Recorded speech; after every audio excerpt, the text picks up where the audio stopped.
ஐயா என்னையா மரத்துண்டுகளா கையில வச்சிருக்கிறீங்க? கண்டிப்பா இது ஏதோ ஒரு மூலிகை. சத்தியமா எனக்கு இது என்னன்னு தெரியல. இது என்ன மூலிகை, இது என்ன பயன்பாடு, இதை எப்படி பயன்படுத்தணும்னு கொஞ்சம் எங்களுக்கு சொல்லுங்க ஐயா. நல்ல கேள்வி கேட்டீங்க. மரத்துண்டு மாதிரி தான் இருக்குது, மரம் மாதிரி தான். ஆனா இது செடி இனத்தை சேர்ந்தது. இதுக்கு பேர் வந்து செவ்வியம் அப்படின்னு பேர் வச்சுக்க. செவ்வியம். செவ்வியம். ஆமா, செவ்வியம். இதுல ஈய இருக்குது அப்படின்னு நினைப்பாங்க.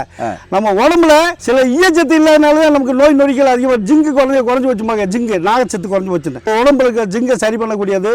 அது மட்டும் இல்ல, இது முருகனுக்கு நிகராக சொல்லப்படக்கூடிய செவ்வியம். அவங்க பேரவே இதில் வச்சிருக்காங்க. நேர்களே, நம்ம உடம்புல இருக்க அத்தனை நோய்களையும் நீக்கி ரத்தத்தை சுத்தி பண்ணக்கூடியது செவ்வியமாக. ஒரு கால் பாக்க அளவு சாப்பிடலாம். இது வந்து சுத்தி பண்ணாமல் சாப்பிடக்கூடாது, சுத்தி பண்ணி தான் சாப்பிடணும். பாலில் புட்டவியல் செய்து அப்புறம் தான் சாப்பிடணும் நேர்களே.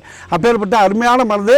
ரத்தத்தை 72,000 நாடி நரம்பில் இருக்கிற அத்தனை கிருதுகளை நீக்கி ரத்தத்தை சுத்தி பண்ணி நம்ம உடம்புல இருக்கிற அனைத்து தசவத வாய்க்களையும் சரி பண்ணக்கூடிய அற்புதமான மருந்து இந்த செவ்வியம். இதை தினந்தோறும் சாப்பிட்டு வந்தோம்னா ரத்தோட்டம் சீராக நடக்கும். நல்லா மிடுக்காக இப்படி நல்லா நடக்கலாம் நினைக்கிறேன். சக்தியை கொடுக்கக்கூடியது, வீரத்தை கொடுக்கக்கூடிய அற்புதமாக வந்து செவ்வியம். நன்றியா, ரொம்ப அருமையான தகவல். மிக்க நன்றி.